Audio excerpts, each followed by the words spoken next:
Hey, good morning, everybody, and welcome to the Running for Souls podcast. It is great to be back.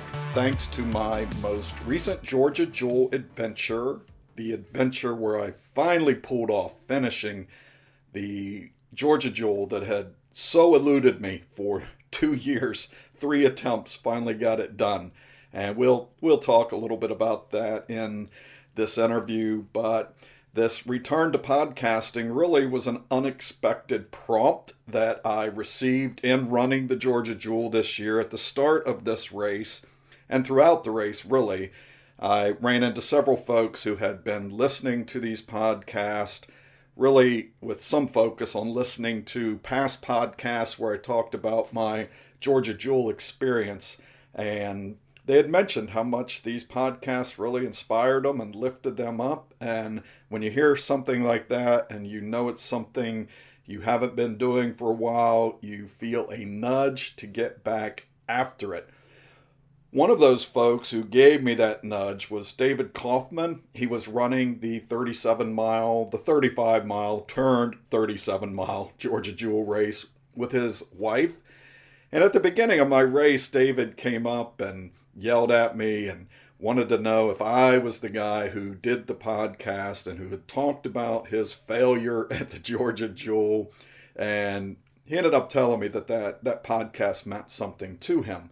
And afterwards, long story short, which you'll hear in this interview that I'm about to share with you, come to find out these folks, David and Mary Ann Kauffman, they're a beautiful couple. Their story to getting to the Georgia Jewel is remarkable from a running standpoint, but the specialness in their story is really a life story that in some ways I think we can all relate to, and in other ways I think it's a story that might make us all want to aspire to be a little bit different and look at people a little bit differently. So without talking too much more about it, I want to hand this interview over to my conversation with David and Mary Ann Kauffman. I hope you're blessed by it the way I was. I want to welcome the Kaufmans, Mary Ann and David, to the show. So welcome, you two.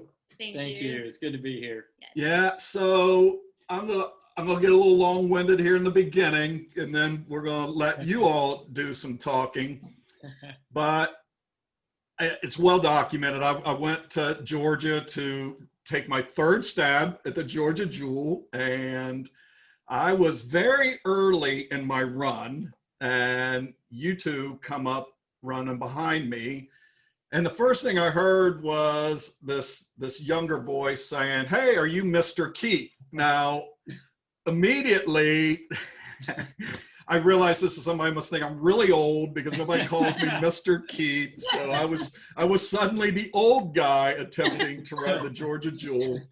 But I come to find out it was David, and David had listened to some of my podcasts where I talked about the Georgia Jewel. He brought up the one in particular where I talked about failing at the Georgia Jewel. But then he and Mary Ann went on to say that they were going to kind of follow me because they knew I was going to make the cutoffs. And then like 2 minutes later, they were gone. I never saw them again, except on their way back. But, it was weird. There were three times that day. And this is the first podcast interview I've done in a really long time. But there were 3 people that day I had never met and had never seen before who brought up this podcast. And so one thing I took away from that was, okay, God, you want me to have some more of these conversations. And so here we are, and I had reached out to you, and we kind of went back and forth trying to get a date together and when we could do this. And, one of the things, I had this conversation with a buddy last week, and we were talking about running. And I was telling him that one of the reasons I love doing podcasting, one of the reasons I love running is there are so many stories out there in the running community in these races. And I told him that, very few of those stories, I know it's never going to be my story, very few of those stories are like people who are in there to try to win the race. Like I showed up at the Georgia Jewel. That was not my story. That's never going to be my story. And I'm always curious then, okay, it's a race.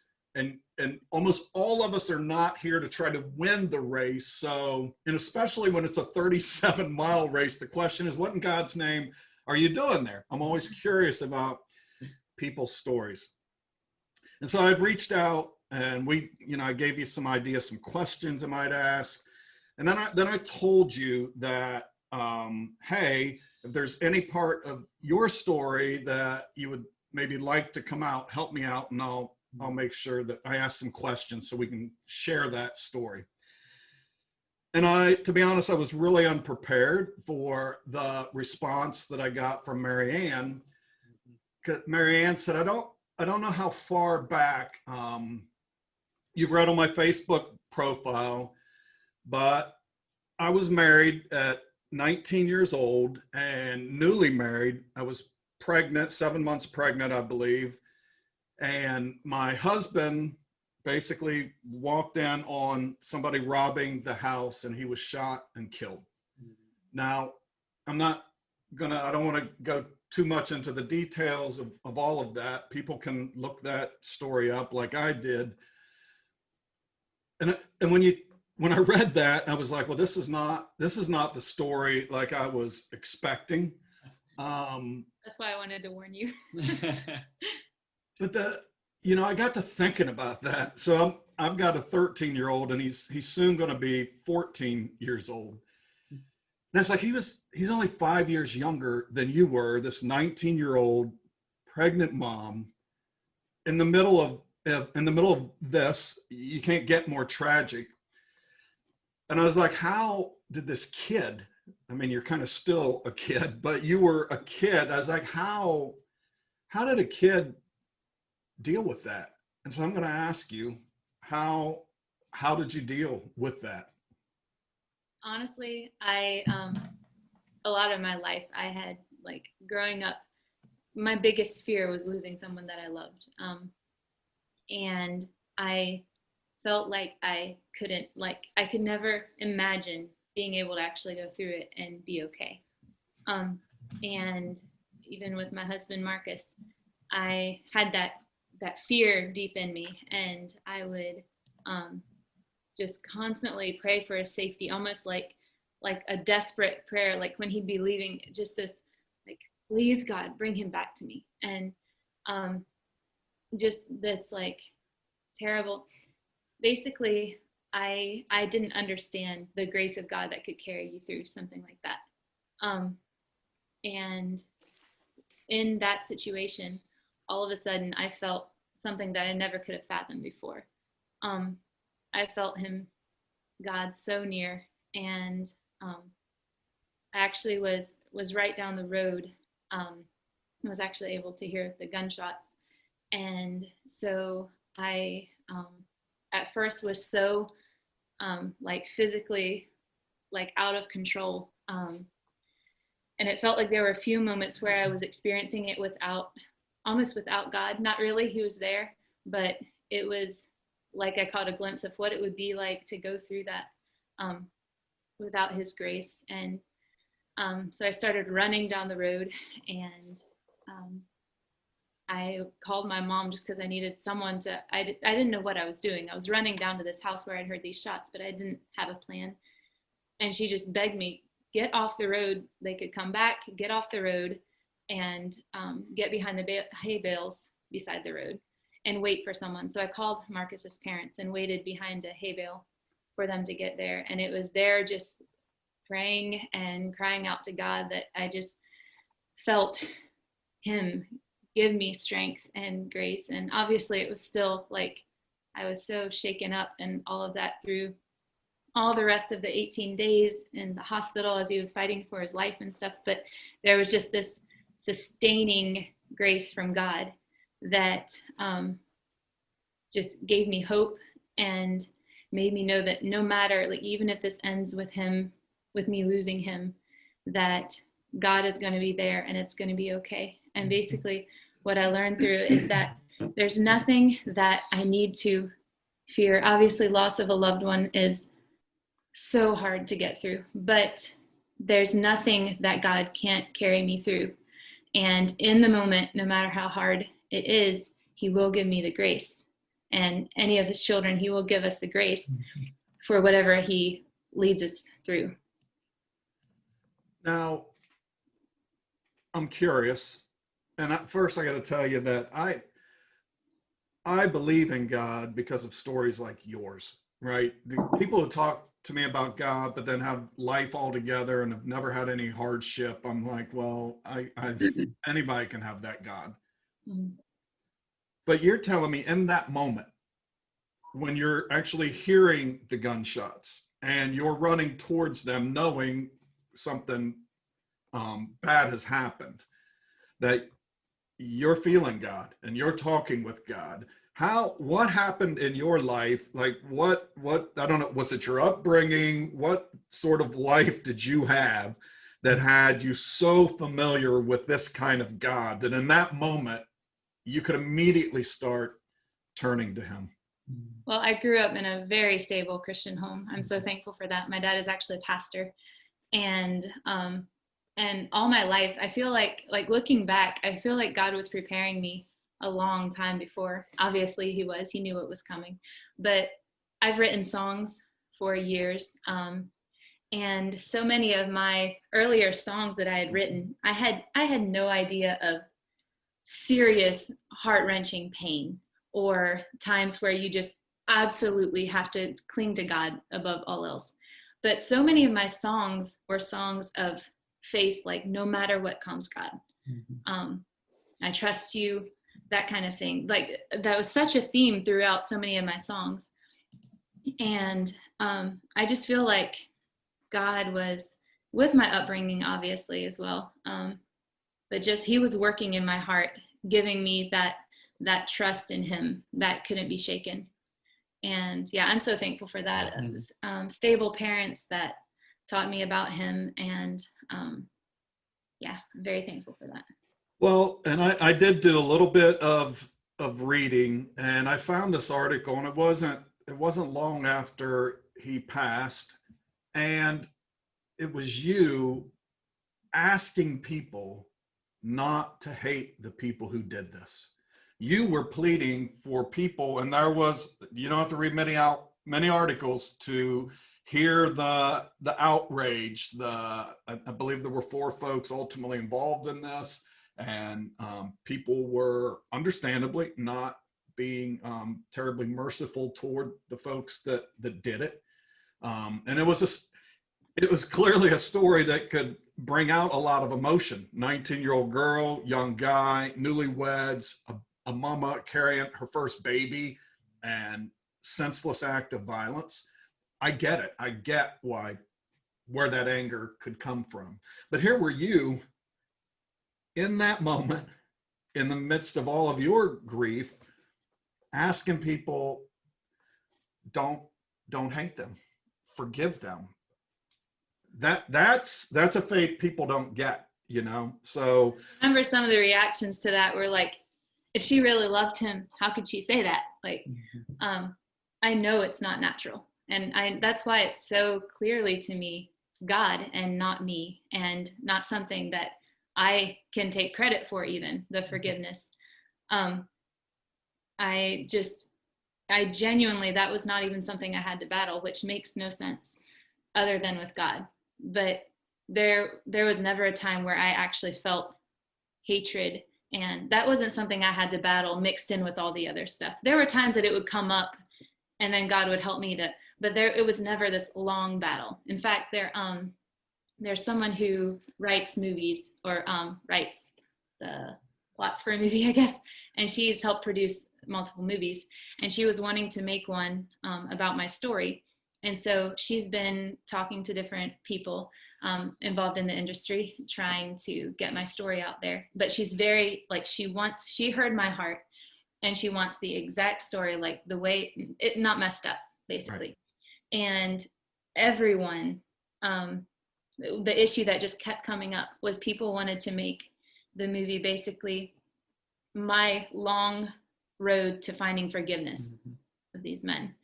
And she just kept turning people away, like, that's not the story. And that's part of the God in it, because it's not natural. And she was just saying, they were like, people can't relate to this. They wouldn't understand it. But that's the beauty of it, because it was not me. I read a book. It's been years ago now. Maybe, I mean, you're probably too young to even remember it, but it was an Amish community in Pennsylvania. It's a one-room schoolhouse, and a guy went in there and killed a bunch of young kids. And the story was, this community, several hours later that evening, the Amish community was at the wife of the man who did this act, bringing her dinner, just in there taking care, making sure that she was okay. Moms who had lost kids to her husband shooting them in the one-room schoolhouse were there taking care of this woman. And Amazing. it is that sort of forgiveness. It's a tough deal to understand, but I mean, we share a faith, and our faith is founded on somebody who was hanging on a cross, exactly, being murdered, and his final words are saying, forgive them, just they don't know what they're doing. Father, forgive them. So I think people who don't understand your story don't know that story enough. You're right. Yeah. So let's back up a little bit. So, and I don't, you're amazing, and so I've got to say, when I said I've got to find the deeper story in the story here, and I knew I crossed paths with you for a reason. I had no idea this was going to be it. And so before we ever get to the Georgia Jewel, you all have already touched my life. So you're, and trust me, I'll do anything to keep talking about the Georgia Jewel. So how did this guy come into the picture then? Well, I actually had known him we were friends for years, back before I ever met Marcus. He was a cousin of one of my best friends. And so we got to know each other through that. So there was a base of a friendship there. And our lives had taken different paths, and we hadn't communicated actually in several years. But when that happened to Marcus, was it almost a year after that, I think, that he got offered a job in my area. He was living in South Carolina, and he moved here, and God just very quickly brought us together. It's crazy. I wonder if you've noticed that. I mean, I was Mary Ann Kauffman, and I'm still Mary Ann Kauffman. They're not brothers. Yeah, well, I wasn't going to dig too far into the story, okay? I did notice the last names were the same, and I said, well, if it goes there, I'm going to let Mary Ann go with it. No, it's actually, we're not even related. And that's the crazy thing, is a lot of people spell Kauffman like with one F, right, or with two N's, or with a C-A-U.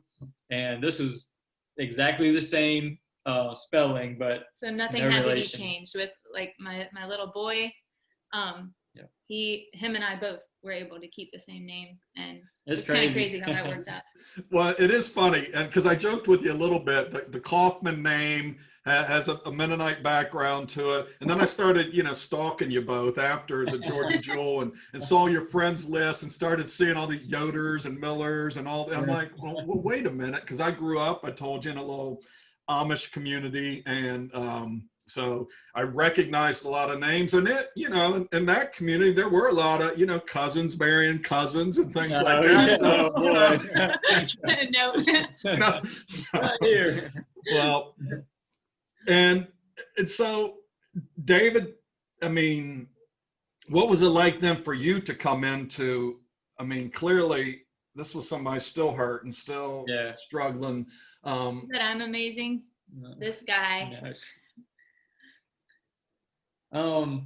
I mean, I have looked at it as an honor. And I told her early on that if I ever would lose that idea, or the fact that I look at it as an honor to be married to her, I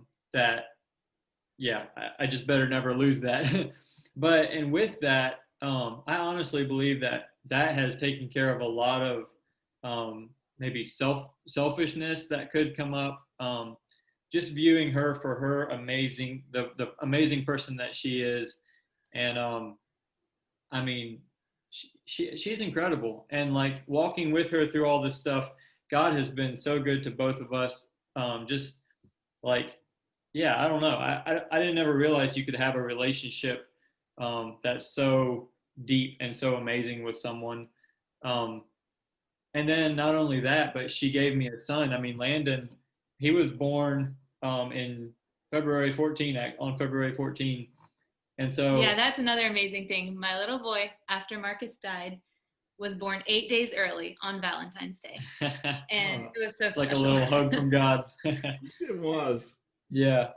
But yeah, so with Landon, I mean, we have shared so many, highs and lows, joys, and I mean, it's been amazing. And the thing is, like, I don't even have this this amazing, like, this crazy story of how, I don't know, the way that I've always been, I've walked into the doors that God has opened for me. And that happened with our relationship. And I mean, we just walked it, day by day, and it's been amazing. I don't have anything spectacular to say about it.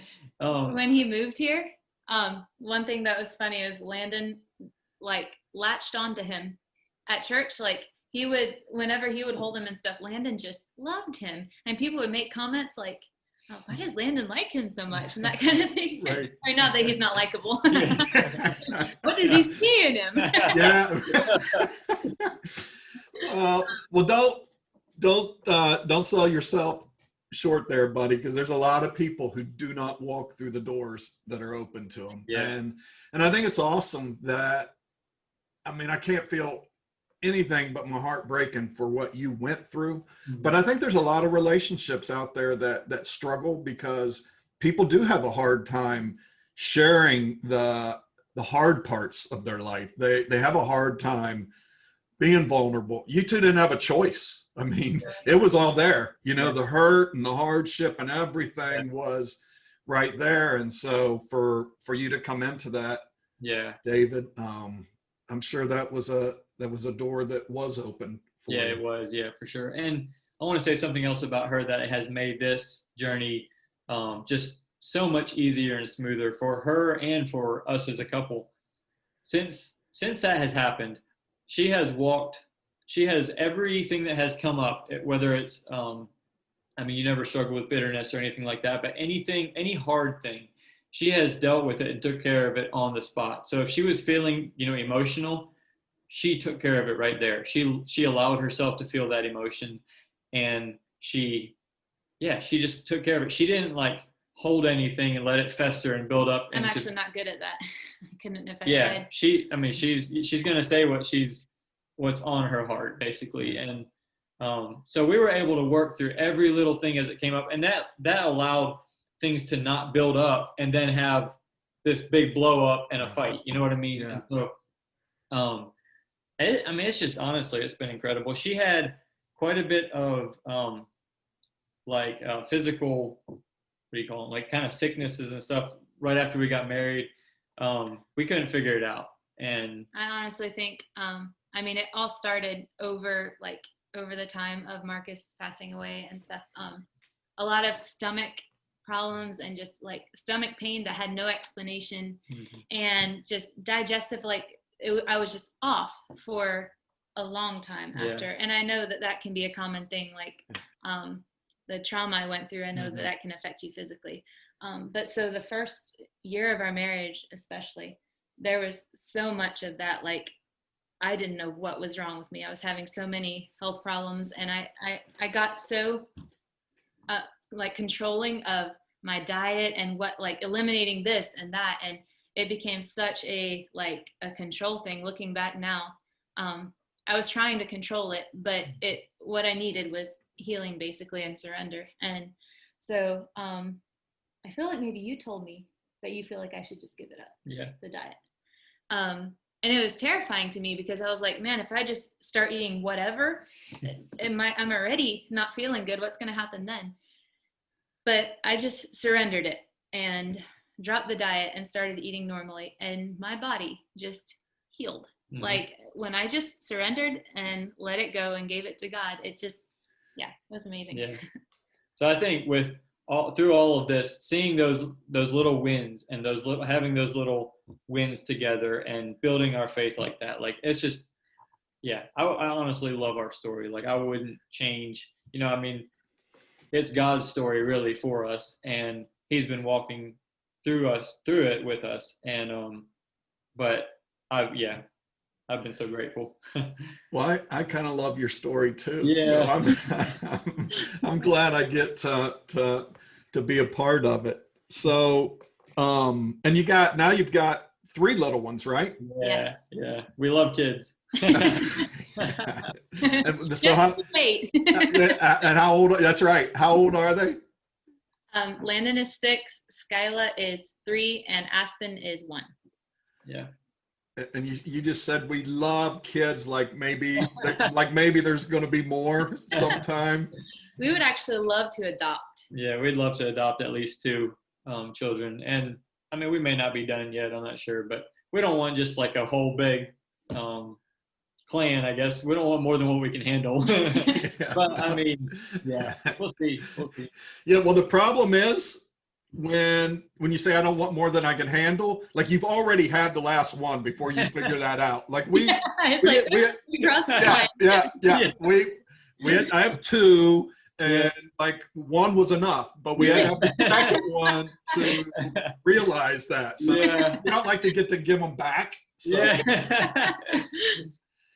So your story, your this running story. So now we're going to talk about running, and it's kind of backwards, really, with you all, at least backwards of my story, because I've said a local mom here, she was hit and killed by a drunk driver 5 years ago, and there was a memorial run for her, and I took part in that run. It was really, I mean, I was always involved in athletics in high school, and always tried to stay active, but I hated running. I'm like, I just despised it.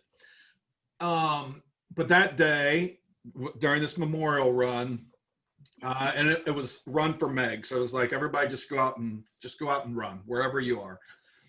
And so that day I ran 8 miles, and like, it didn't kill me, which I was surprised by that. And so I kept doing it. And, then I found myself in a half marathon, and I did that. And then I ended up running my first marathon. And, through running, I discovered this way to, number one, help me realize that I was capable of doing with my life a lot more than I was doing with it. And 2, I found this sort of way to heal, and this way to be stronger and facing life. I've said over and over, running became my prayer life, mainly because it was the first place. Like running, I was always in so much pain, and I was always so miserable that I couldn't think about anything else in life. So there was nothing else to do but listen to God talk to me. Yeah. And I realized that like prayer goes 2 ways. It was always usually just me spouting off to God, do this for me, do that. And like He used running to get me too tired to talk or too tired to asking for anything. So like I started listening to Him, and through that, suddenly, I had this strength I never had to sort of approach life, and it's made all the difference. But yours, like, life kind of gave you strength. It seems like you've been developing all this strength, and then like one day y'all decided you're going to do something crazy with the strength and go run. So Mary Ann, excited. well, so I read one of your Facebook posts that was, I think it was around the Georgia Jewel, but in that you referenced that you all about a year ago ran your first 5K, and you said you weren't runners like that. So it sounded like me a little bit. I don't know if you hated it as much as I did, but you weren't runners, but you found yourself running a 5K. How did that happen? How did non-runners find themselves in a 5K? Take it over. She's looking at you, David. Her story is a lot more interesting, that's for sure. So I had ran a little bit back when I lived in South Carolina, not anything, not track or anything like that, just to get out and run. I've always been a little bit athletic and things like that. But He is a natural runner for sure. so, yeah, I signed us up for this 5K. It's actually just in our small little town here. And it was just at a local, like a festival type thing. Ended up being The tiniest 5K you could possibly It was like imagine. 10 or 12 people. It was awful, but it was fun. I mean, Well, it wasn't even 10 or 12, was it? maybe it wasn't that many. It was really It bad. was really hilarious. Anyway, so yeah, I signed us up for that, and then we started running, and the training part of that is hysterical. And I'll let you talk about that. Okay, so for years, actually, like since I was a kid, I loved athletic things. I loved exercising, and I remember like as a young kid just putting in trying to get my siblings to do a workout video with me because I just enjoy it. But I never was really a runner, and that takes more of an endurance versus all my training for years has just been like either weights or more like high intensity stuff or like jumping around type stuff, but then stuff that ends within like 30 minutes or so, and maybe is in intervals. Well, running was just it's a different part of you. It's the cardiovascular system, and that was not trained very well, or in the like aerobic zone. I've learned more since then, but Yeah, you sound very, very advanced now. I'm a nerd. She is a nerd. I will like look into all the ways your body is affected by this and this. But so our first runs were so funny. We only had like a couple runs before the 5K, and I would just about die. Like when we ran our first 5K distance just to see if we could do it, which I was just happy that I was able to do it.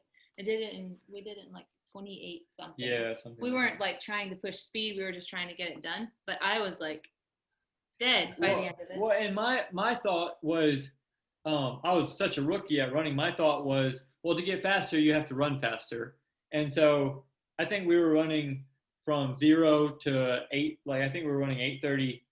From doing no running to like an 8:30 pace. And for several miles. For several miles. When we weren't trained in it. So by the end of it, like he was encouraging. Yeah, and do you remember you kind of pushed me on my back, like, come on, you can do it. And I would just be like, I'm gonna die. And then we started doing some research, and thankfully we found that to build your aerobic system, you run slow, and the 80-20 rule, whatever, things like that. So that changed everything. When I found that out and was able to start like training slower, I was like, running is fun. Like I enjoyed it. And it became like this outlet for me. And he would say that I run away from him because he'd come home from work, and like that was my chance. When there was something that made it more appealing even to me was, I'm a stay-at-home mom. I'm here with the kids every day. Like everywhere I go, they go with me. And it's just, and like, if I want to go somewhere, I haul them into the car and I carry them into the place I'm going. And just to zoom out the door and take off running just felt so free. I felt so young. Yeah.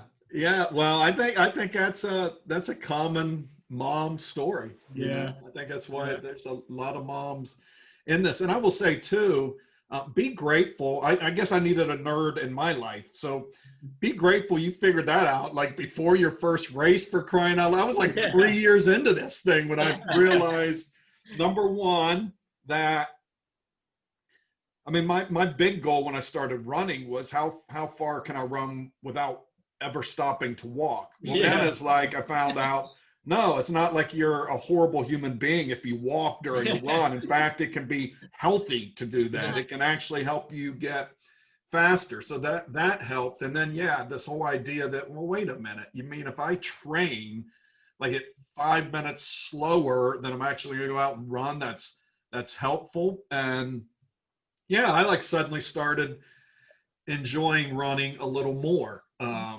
You guys discovered that like the first 5K. So what was it after that 5K then? Clearly, I mean, that wasn't the last race. I know that because I saw you at another race after that.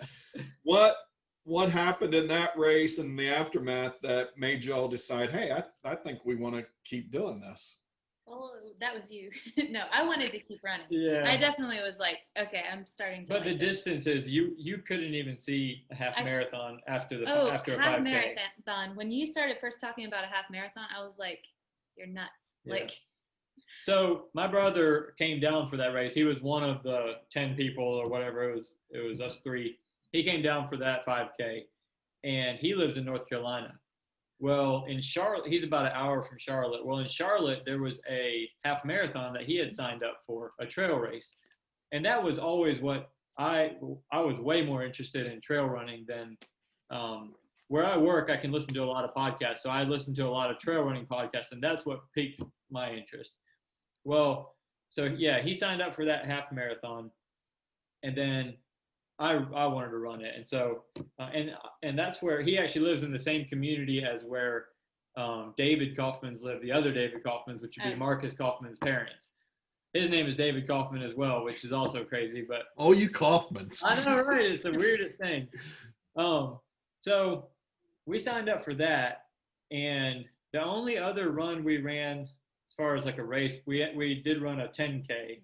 And we pushed strollers for that one. Like, we pushed our children in strollers on that one. That was a lot of fun. But then COVID canceled that half marathon.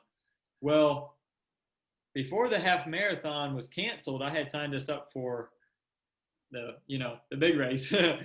And so we were like, well, the half marathon will be some training and stuff for that. Well, so anyway, I'll let you take over the questions from there, but that got canceled.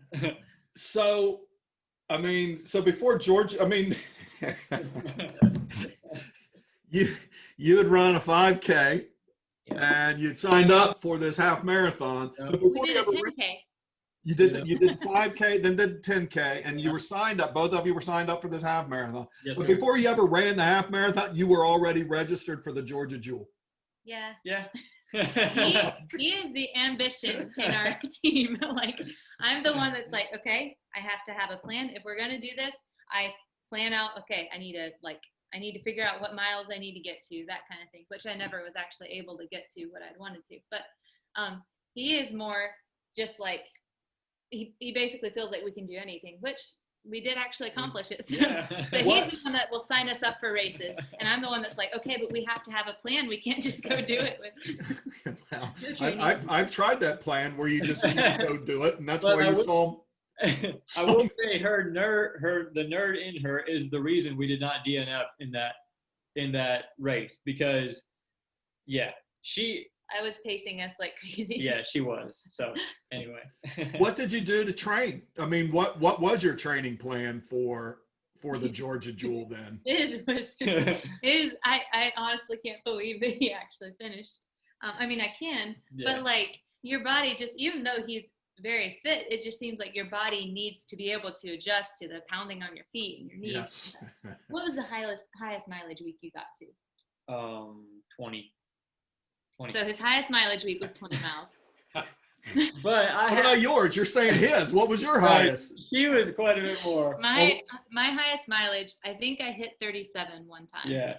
What was your longest run? What was the longest run? My longest run was 17 miles. Mine was 10. Y'all make me. This is gonna turn angry here. But, it was flat training too, so yeah, I was really scared about what was gonna happen, like with the mountain. But I will tell you. So I do construction. I'm on concrete, 8 or 9 hours a day. And moving quick. I don't sit around very much at all. So that helped. My heart rate is up quite a bit. That helped my aerobic system. Plus I'm on my feet. So I ran a total of about 220 right around 220 miles total since January, and she is up over 800 somewhere. Seven. Oh, okay. Right. Yeah. I was thinking just now. About 800. Yeah. So her training, she quadrupled mine basically. Oh this story is blowing my mind now. I mean, you're trying to tell me that going to work in construction's a great training plan for the Georgia Jewel. That's why I made myself feel better about it, because like, surely if it's him working a little. It's working his aerobic system. And seriously, the fact that with me having that much more training, and then him and I were like, we were like same level on the run, basically. Like, Yeah, exactly. And I put in way more miles to get to that point. So, yeah, you all, man. I mean, let's not forget, this is a guy who I went down in August of 2018 to run the practice run. So they had a practice run. Now, for my credit, right, just like you young kids there, like I just got to go hammer a house together in a day, and that's all I need to do to train for the Georgia Jewel. To my credit, it was that training run. Then August we went to, I think that the real temperature that day was 95. The heat index was like 105. And I weighed about 25 pounds more then. So the practice run was like 18 miles. It was the first set. It was that out and back that we did. Oh, yeah. Time. Okay. So it was that set. You started where we did the turnaround and then went back. That makes sense. And so, like I made it to that big road that, I think there's like 3 miles to go where you actually come out of the trail. Yeah. And I was like dying, and Jenny, the race director, showed up, said, you can, like everybody else had already been done. Like they'd been home, showered, probably. Right. And Jenny was kind enough to wait. She had a van, and she said, now, and she knew me. I mean, she probably knew there was a good chance I'd be wanting to insist on finishing and getting. She said, now you can have your choice. You can have this ice cold Coca-Cola and chips, holding them, or you can go ahead and finish. But give me the chips. But I didn't. So I left there thinking, and I was signed up for the 35. And I live in Virginia. And so it's like a 10-hour drive home. I mean, it was like, there was nothing I could tell myself to make me believe I was ever going to be able to finich that race. Like, and I was training. Like I was doing more than going to work. I was actually working and running. And then, but I went back, I showed up, and I made it about, so in a non-COVID year, they bus you all the way out to a starting line, and halfway point is where we turned around. And I was about 2 miles short of there, and again, heat index was like 105. It was, and I am awful in heat. I've never figured out how to run it. It just kills me. It changes everything. Oh, it would. So yeah, I got about 16 miles in. I was running with my friend Nicole that I told you about, who had kind of said, here, we're registered now. I was like, wait, this was supposed to be a joke. No, we're suddenly there. And I was dying. And like I was hallucinating, seeing things that weren't there. And all I had was sport drink, and it was sugary, and I couldn't even force it down. And she was like, what do you need? I said, like water, just like real water. And she didn't have any. So she ran ahead 2 miles, got water, ran back. And then she actually finished the crazy race after that. But I stopped, I quit. Last year, then I'd gone to Honduras, for a week before actually it's a few weeks before Jewel. I came back. That was an emotional trip for me. So there was a lot going on there. And then in my head, the demons of Georgia Jewel were like, so I didn't even show up last year. And so seeing you all there this year was quite the miracle, me even being there. The temperatures were like a completely different race. Yeah. Amazing. But I gotta ask you to so that's me. That's me in the Jewel. This thing's just this crazy, unimaginable hard race. Like how far into the, like I saw you all like right at the beginning, and then you kind of took off like, your elite ultramarathon pros. You were like gone. And then at the start where we started, it was all pretty flat, like a dirt road might have looked like, your driveway or something. So you're probably thinking, oh, this is like, what's this? This Mr. Keith, when I listened to his podcast, made this sound like it was a hard race. Like how far into it were you when you realized Mr. Keith wasn't just making stuff up? Like, this is a hard race. I mean, how far do you have to Mount Baker? I mean, right.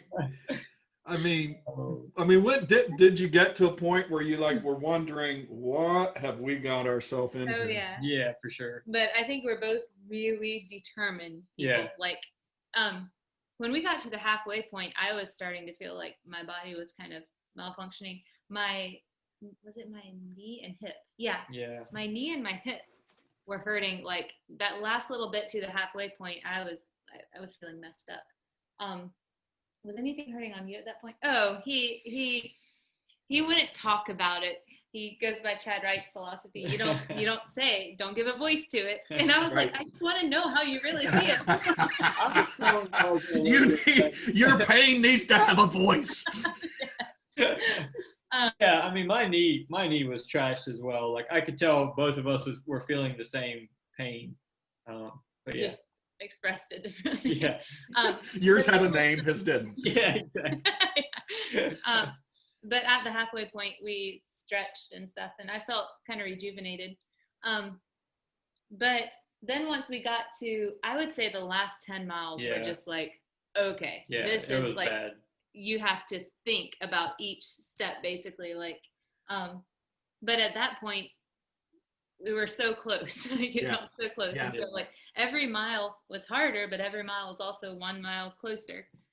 And so I don't think there was any time that we like considered giving up, but by the end we were in pain. Yeah. Like the last little bit, feet, knees, legs, calves.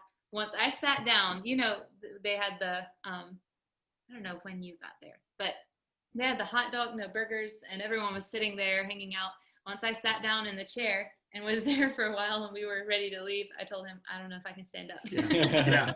No. And once I did, like nothing wanted to work right. So no. Yeah, up until 10 miles, it felt, we were just so thankful to be there. I mean, it was, another thing is we don't get time alone from our children very often. So, I mean, we had built this thing up in our minds and we were all there, 100% there. And so pain or no pain, we were just loving it. Yeah, even in the painful times, we were having fun because we joked so much on the trail and laughed and like, we just, you know, it was connecting for us. It was very connecting. I think that's one of the things that made us afterwards like, okay, we need to sign up for something else because it's just so, you're just on the trail together and it's interesting. So, you know, I've interviewed Jenny 2 or 3 times. And, you know, after I had already signed up for the Georgia Jewel, I interviewed her and I asked her, as the race director of a race like that, what's the most meaningful part of it? You know, what stories, what makes you feel best about the race? And she answered, I didn't, you know, I figured she's going to say something. Oh, seeing people cross the finish line, seeing people accomplish something they never thought they could. I mean, that's what I was anticipating. Her answer was, it's the vulnerable conversations that people have out there on the trail. Yeah. And I resonated with it because she sort of described, like, you get to a point where like everything's gone, you know, and I kind of described my conversations with God. It's like, you know, I don't have I can't talk to anybody else. I got nothing left. So I'm just going to listen to you, God. Did you all reach like a point out there where it's just like, you talk about this connection and I'm not, you know, like if you had this deep personal vulnerable moment, I don't need to hear the details of it, but like, did you feel like a connection out there that's not possible in other places in life? It kind of seemed like it, like as far as just the pushing each other on and just supporting each other in it. It was, I think it was definitely something special out there as far as that goes. Yeah, I mean, you wouldn't get that same connection going out to eat in town. Yeah. You can do it. You can eat your food.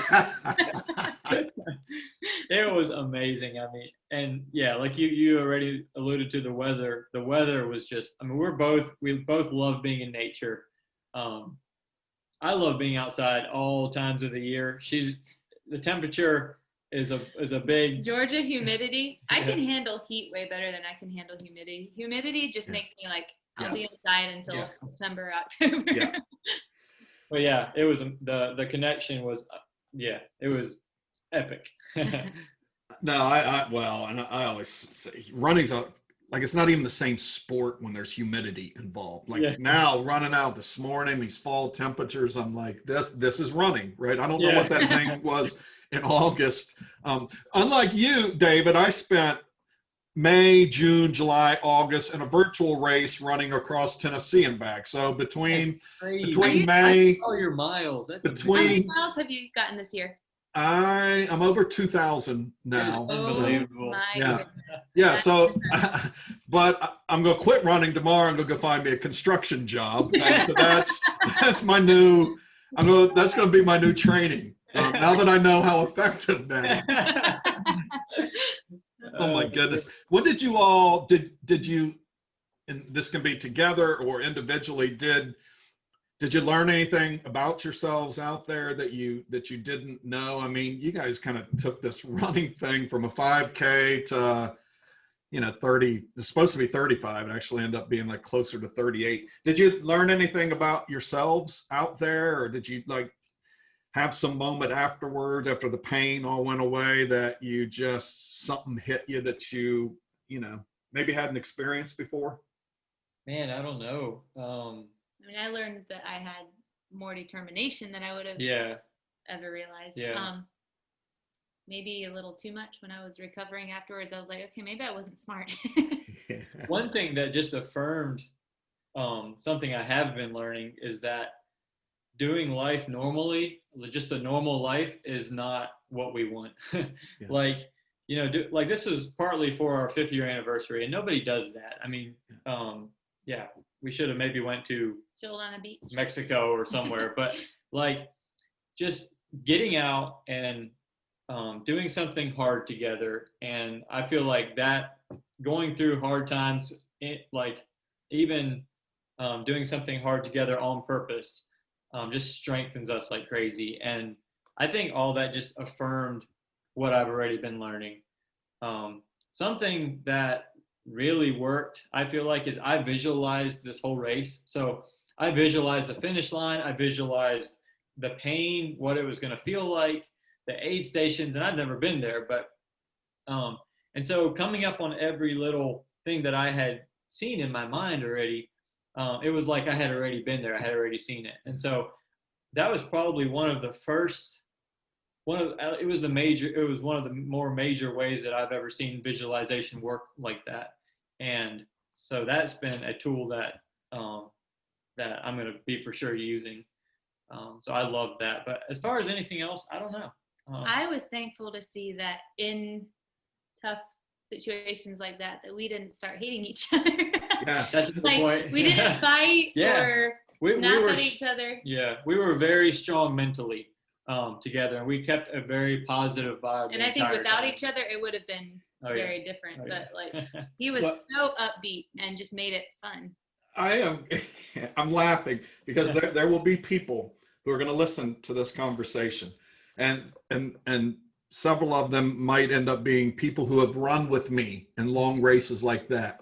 Oh, and when you talk about fun and we just love being around each other, they're going to say Keith has no idea what they're talking about. They were like, because I think I told you, Mary, I am like the world's, those 1,200 some miles I ran Tennessee and back, like almost all of them were alone. Like I do all my running alone. And wow. And that's mainly because people have run with me before and they tell other people, do not even think about it. Don't even think about it. So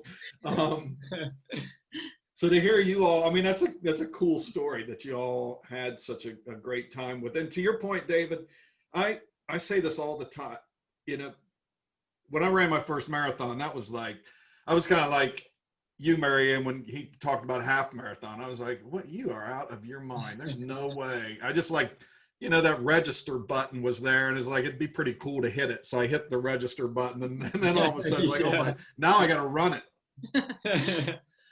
But I said, I fully anticipated when I crossed that marathon finish line, it would be, oh yes, look, boy, what did I just do? But I said, it really wasn't that. I mean, for me, it really was, it wasn't all about what I just did. It was imagining what I could now do. Exactly. And that's kind of been every big finish line since then. It's like, yeah, and I don't want to do life normal. Like I do want to know, okay, well, like what's next? And I mean, immediately after crossing the finish line, Jenny was there waiting, and she knew, what this race meant to me. And so I got a big hug from her when I finished it. And then I told her, I mean, that's it. Like, I'll sign up to like work an aid station next year. I'll hand out t-shirts. I am never like, this is never happening again. And now I'm already like, okay, well, I signed up for a race in December here. Well, it's back in Tennessee. And my goal, so I signed up for a 24-hour race, and my goal is to get 40 miles in. And my crazy thinking is that, if I can do 40 miles there, it'll be around Georgia Jewel registration time. I may have the confidence to sign up to run the 50 next year. Yeah, exactly. It's like, where does that come from? Like, I need to remember those last 10 miles, like you. I think I had to talk myself into every step. I had to threaten my feet to move, like step. What's your guys' deal now? Like, you did that. What's been the running pillow talk in the Kaufman house about? Or Mary, should I ask David, what have you signed yourselves up for that she doesn't know about yet? Yeah. So we are not signed up for anything as of right now, but there is I think a 19-mile run in December that we're considering doing. But I mean, as far as anything big, so basically we didn't know if running was going to be something that we were going to continue to do. I mean, that was before, we really got into, that was before Jewel. but basically my philosophy was, what I would have liked to see would have us been as a couple doing or signing up for and training for one hard thing a year, whether that's something mentally, like, I don't even know what that would look like, but just as a couple doing having a goal to finish this one hard thing. Sometimes it's going to be physically, sometimes mentally, maybe sometimes going overseas together, whatever it may be. But I'm pretty sure it's going to be one big race and maybe one other thing because we're hooked on the running, and honestly we'll be back to the Jewel next year. I mean, if something would happen, if she would get pregnant or whatever, like things like that, I mean, I don't know what you never know. I don't know what point in life I mean, that's something we talked about, because we want to have our children as fast as we can so we can be running and as lively as you are when we're your age. I'll bring that up again. You're young, you're old. But, I think the Jewel is for sure a possibility for next year. I get very attached, and like I'm already attached. I went one time, and I'm like, we need to just make this a tradition. Yeah, it's an amazing. Well, it starts with Jenny and Franklin, and I know they're going to love listening to this because they their marriage means a lot to them, and I think it's going to mean a lot to hear your story and know their race attracts that sort of feeling, that sort of commitment. But that community is man. I've run a lot of races, and I've run some trail races, and the running community as a whole is just beautiful people. But there is something unique about that Georgia Jewel community. I mean, I tell the story all the time. That first race I ran when I was like dying, and my friend had run ahead to get water. There were half a dozen people that passed me by, and they were all ready to give me their water. Like they were in the race running, and they were like, "Here, take mine. I don't. No, you do need it." Everyone was so kind. Yeah. No, it's so good. I'm glad you all will. Yeah, and I love their values, Jenny and Franklin. Like, their values align so much with ours. She actually homeschools. We homeschool. Yeah. She homeschools. We homeschool, and so to hear Jenny and Franklin do as well, that's so neat. And then I mean, anytime there's an event and you have prayer before that event, Yeah. you know, it's a powerful thing. Yeah. Yeah. Now, the other thing Jenny said is that she said their whole mission as race directors is to give back to the community and give back to the runners. And, it would have been so easy for them to cancel this race. I mean, every other race had been canceled, and the hoops that they had to jump through, reapply for permits, come up with like a 32-page safety plan just to be able, she could have sent out an email and said, COVID, we have to cancel. Every other race director had sent out understandably so. I'm not criticizing any. Yeah. My point is, it would have been much, much easier for them to do that. For sure. But they love the people that come there. It's not, they don't love runners. They love the people that come there. And you go there, you see the same people year after year. Some of them coming back trying to finish it for the first time, and then others coming, showing up, say, hey, I ain't got nothing better to do today. And, I ran 5 miles last week. How hard can 30 Oh, man. today? You too. Oh my goodness. I have loved this. I've loved this. Yeah. Yeah, me too. You all are awesome. So Yeah. I hope that I'll see you there again next year. I don't even want to speculate how far we'll be running if Mr. Keith runs into you again next year. But Mary Ann, thanks, for being so open with your story. You both are a gift to everybody who's going to listen to this in many ways. Just, running's a fun thing, and it brings out the best in people.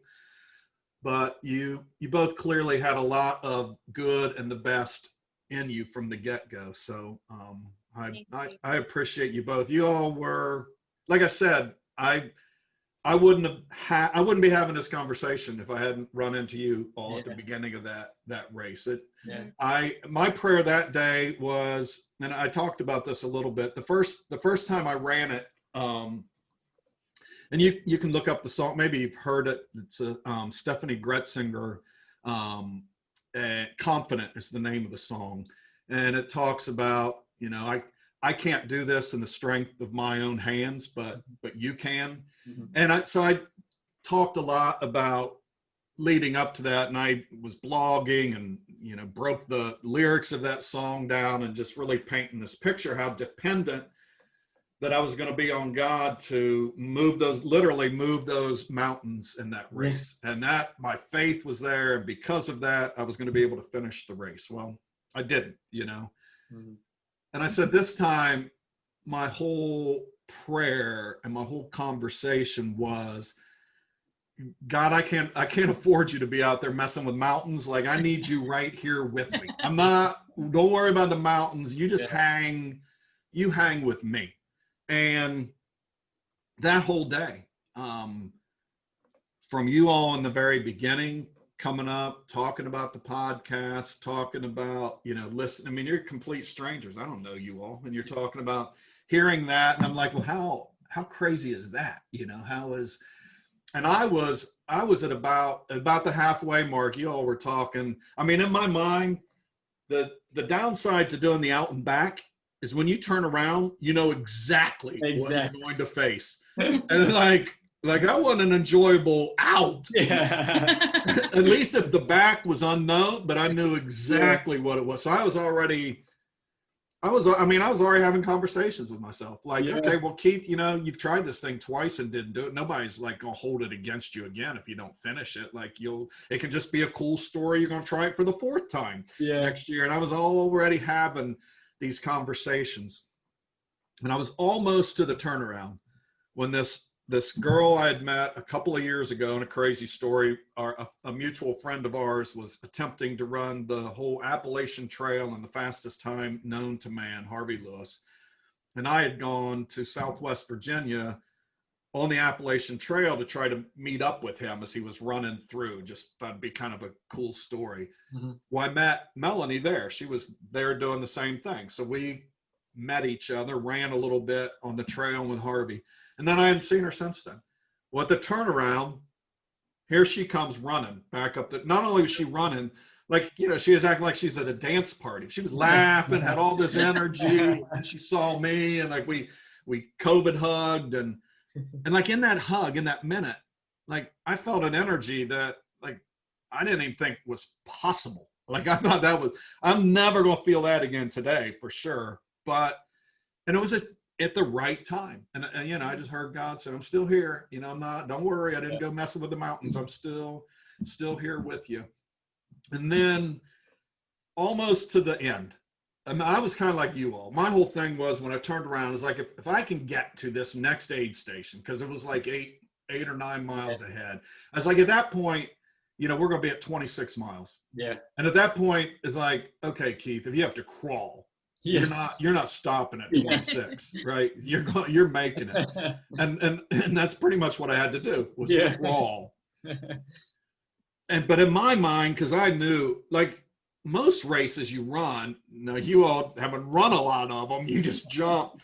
Most races you run, like the finish line is pretty easy. Like Richmond Marathon I do every year, it's downhill. So you reach a point where you're like, whoo, I can breathe easy. This crazy race, you got to think about climbing straight up a mountain at the end. So like, I didn't want to finish. Like I knew to finish, I have to go do that. Yeah. Well, we were getting close to that, and fella Nate, who he's been on the Jewel page, he came up and he said, "Hey, aren't you Keith? Aren't you the guy we're supposed to help finish?" Because Jenny had made this announcement at the beginning. I don't know if you all said, "Hey, this is Keith. If y'all run into him, make sure he finishes." I'm like, you really don't have to point me. But he said, "You know, I almost quit." He said, "I got to the halfway point and my wife and my kids were there. And I told him I couldn't go on." And he said, they cheered me and talked to me and they said, "You need to do it." And he said, so he walked by me and, you know, there's still a few miles to go. And he said, you need to do it. You need to finish this. And so again, it was like, God's saying, "All right, I'm here. You know, I hope you've been listening." So I appreciate you. You all really were His presence in me, and I'm grateful for that. Yeah, and I'm so proud of you for going back and finishing it. Like to me, that is a warrior story, and you are a warrior, and I love seeing that. And honestly, that pumps me up almost more than anything. And I have one regret from that race, and this is something that in the moment I wish I would think about more often, but I wish I would have came back and helped run you in. That would have just topped my race off. It's the same concept like when you go through a line, say at Chick-fil-A or whatever, paying for the person behind you. Like I think about those things when I'm not in the Chick-fil-A line. And so that's one thing I would have changed about that. And so maybe talking about it out loud here will help me do that next time. Think about that next time. We were rooting for you. My goodness. Yeah. When we saw your post the next day, or maybe Jenny posted something about that you had finished, we were so excited. Well, I am grateful for you both. And I'll tell you what, David, if we end up at Jewel next year, and if we somehow both end up running in that 50-mile race, you may have to wait around like half a day. Come run me in, you know. So listen, if you're there, I will help run you in. I will make sure you finish. That if you're gonna end up, so are you running the Mid-State Mile? Yeah. That's the one you're running. Okay. The Tennessee Mile, I guess it's called. The Mid-State they do in the early in the year. It's on the Murder Mile, it's called. Okay, so is it the one that Greg Armstrong and Chad Ruck ran? Okay, yeah. Neat. Yeah. That's incredible, man. Yeah. So like you said, if you do that 40 miles, I mean, 10 miles? I mean, you have to do that. No, I don't want to have this conversation, but I'm already, like, clearly I've already been having that conversation, you know, because I'm already, but yeah, no, I saw the video of Greg and Chad at that finish at that race. And I interviewed Greg I think shortly after that, and he's you know, you talk about a guy values and got it, and he's just a solid guy. I know it. I was blown away when I listened to that podcast, and I also listened to the one that Chad, with Greg Armstrong, and the things he's doing in is it Honduras also? I believe it's Honduras. He's all over. That's amazing. That stuff is incredible. And so the Tennessee Mile, they're actually doing. So his daughter started that 84 days program to collect hygiene products for women, and so the Tennessee Mile, they're actually going to do a collection for. No way. So I'm going to try to collect some things around here to take with me. I mean, I've got to have a why, you know, for running, and so I do a lot of work with Souls for Souls, collecting shoes, and so that's kind of my passion. I love that. Yeah, so I know y'all need to go get those kids. I'm not gonna be your excuse to have quiet time, all that. But I am I'm truly blessed to have had this conversation with you all. I feel like I've inherited lifelong friends, and that's a cool deal. I admire you both, and I can't wait to follow your running journey. I think there's a book in here somewhere, how to translate my construction job to ultramarathon training. I mean, and you said it like you believed it. Like that's. Well, she's the one that helped me believe. Okay, you have this foundation. Like you can do it. Yeah. Listen. All right, you're still young in this marriage thing. Yeah. That was her just trying to make herself believe my husband's gonna be able to get me through this thing. that was her making up this story so she could feel like we're not gonna get eaten by bears out there in the middle of the night. So. Hey, like she said in that post, I am the dreamer, and I'm so blessed to have a partner who goes along with that and helps accomplish those dreams, helps make those a reality, and who takes them on with me. I mean, I have no idea where God's going to take us, and I'm excited. It's just, it's amazing running a race and doing life with her. So you all are awesome. Meeting people like you along the way is a bonus for sure. You're good for my soul. You're good for all of us. So you all, thank you. I hope you have a great night, and God bless you. And thank you. Thank you. Thank you so much for having us on here, and it was a pleasure meeting you. Yes. Well, hey, everybody, I hope you feel like I do. Like that was the perfect conversation to get back into this whole podcasting thing with. I fell in love with these two, just their spirit, their energy, and just the way they look at people and do life together. It was inspiring. It was inspiring as a runner for sure. This unique sort of training plan that they have, much different than mine. But more importantly, like I said, just the life lessons involved in their life story. So I'm grateful that God put it on my heart to reach out to these two.